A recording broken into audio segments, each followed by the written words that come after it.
అందరికీ నమస్కారం. నేను మీ కిరా కార్పీని. నిన్న అంబటి రాంబాబు ఉద్యమకారుడు, నిరసనకారుడు, సంఘ సంస్కర్త, నిత్యం ప్రజల్లో ఉండేవాడు, ప్రజలు మేలు కోరుకునేవాడు, ప్రజల సమస్యలపై నిరంతరం పోరాటం చేసేటువంటి తెల్లగడ్డ వ్యక్తి, కూలింగ్ అద్దాలు పెట్టుకొని ఉంటాడు.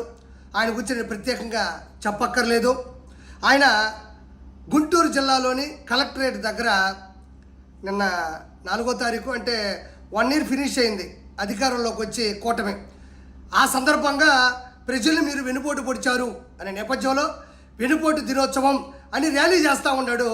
అది మన ఇల్లు కాదు కదా, మన ఇంటి ముందు కాదు కదా, మన ఊరు కాదు కదా. ఈ మధ్యన ఒక 20 ఎకరాల పొలం కొన్నాడు ప్రజల డబ్బులతో. ప్రజల డబ్బుల్ని లూటీ చేసి దందా చేసి 20 ఎకరాల పొలం కొన్నాడు. ఆ పొలం కాదు కదా మన ఇష్టం వచ్చినట్టు అరవడానికి, మనం ఇష్టం వచ్చినట్టు కేకలు వేయడానికి, మనం ఇష్టం వచ్చినట్టు దుమ్మెత్తిపోయడానికి ఒప్పుకోరు కదా. వెంటనే పోలీసులు వచ్చారు, మర్యాద ఎక్కడి నుంచి వెళ్ళని అన్నాడు. అంటే మనోడికి ఇది అదురుగా చూసుకున్నాడు.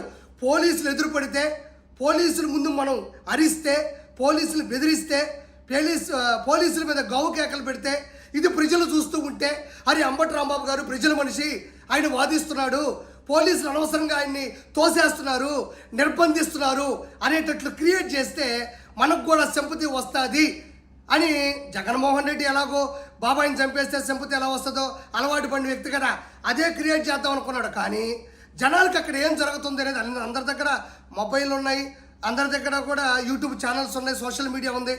అందరూ కూడా అక్కడ చూస్తున్నాగా పోలీస్ ఆఫీసర్ మీద కేకలు పెడుతున్నాడు. మామూలు కేకలు కాదవి.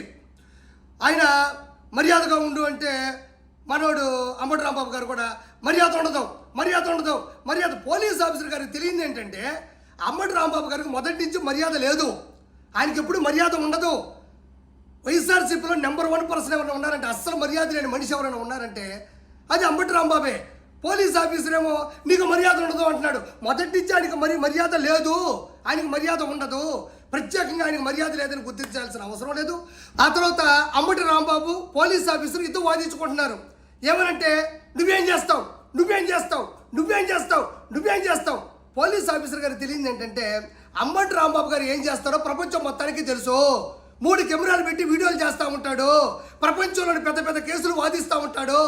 గంట అరగంట అని చెప్పి సంచు సుకన్యాల చేత మసాజ్ చేయించుకుంటూ ఉంటాడు.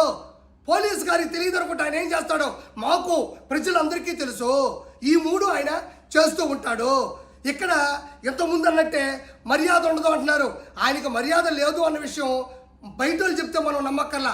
ఆయన సొంతలుడే ఎలక్షన్స్ టైంలో బయటకు వచ్చి మా మామ ఒక దొంగ డకాయిట్టు, మా మామని నమ్మొద్దు, మా మామ చెయ్యని ఆకృత్యాలు లేవు, దయచేసి అతనికి ఓటేయద్దు, ఓడించండి అని చెప్పి చేతులు పట్టుకొని చేతులు పైకెత్తు మొక్కాడు.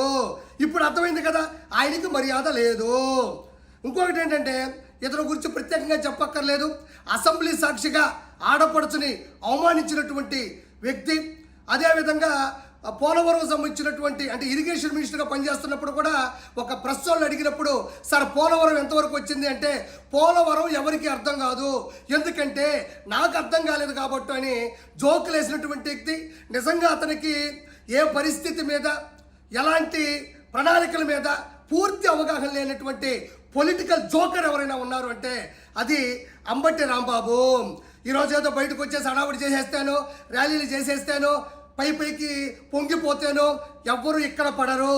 ప్రజలకి చంద్రబాబు నాయుడు గారి మీద పూర్తి నమ్మకం ఉంది. పింఛన్లు టైంకి అందుతున్నాయి, టిట్కో ఇల్లు వస్తున్నాయి, అన్నా క్యాంటీన్ల ద్వారా కడుపు నిండా అన్నం తింటున్నారు. అదేవిధంగా అన్నదాత సుఖీభావ కావచ్చు, తల్లికి వందనం కావచ్చు, అదేవిధంగా ఫ్రీ బస్సు కూడా అతి కొద్ది రోజుల్లోనే ప్రజలకు అందుబాటులోకి రాబోతా ఉంది. ప్రతి ఒక్కడు కూడా చంద్రబాబు నాయుడు గారు ఆచితూచి అడుగేస్తూ 14 లక్షల కోట్ల రూపాయలకు వడ్డీలు కడుతూ ప్రతి విషయం మీద సరైన స్పందనతో ప్రజలకి అందుబాటులో ఉంటున్నారు. కాబట్టి అంబటి రాంబాబు వచ్చి మాట్లాడినంత మాత్రాన ఏ ఇబ్బంది ఉండదు. ఇంకోటి అంబటి రాంబాబు అనేవాడు బెస్ట్ ఫ్రెండ్, స్నేహానికి నిలువెత్తు నిదర్శనం. ఈరోజు వల్లభనేని వంశీ లోపలికి వెళ్ళాడు, కొడాలని లోపలికి వెళ్ళాడు. అక్కడ వాళ్ళకి ఒంటరిగా ఉన్నారు, దోమలు కొడుతున్నాయి. ఏ ఒక్కరూ కూడా వాళ్ళు చూడాలనుకుంటున్నారు కానీ వాళ్ళ దగ్గరికి వెళ్ళాలనుకోవట్లేదు. కానీ అంబటి రాంబాబు అలా కాదు. పోలీసుల మీద తిరగబడితే, ఎగబడితే, అరిస్తే, దూషిస్తే లోపలేస్తారు నన్ను, వాళ్ళిద్దరితో స్నేహంగా నేను ఉండొచ్చు, వాళ్ళకి నేను తోడుగా ఉండొచ్చు అనుకోవడం, ఈ ప్రపంచంలో అంబటి రాంబాబు మాత్రమే ఆ స్నేహానికి విలువ తెలుసు. కాబట్టి అంబటి రాంబాబు అనేవాడు ఒక పొలిటికల్ జోకర్, ఒక పొలిటికల్ బ్రోకర్. అంబటి రాంబాబుని ఎవరో కూడా పూర్తిగా అవగాహన చేసుకోరు, ఎందుకంటే ఆయనకు అవగాహన ఏ విషయం మీద ఉండదు కాబట్టి. Thank you so much.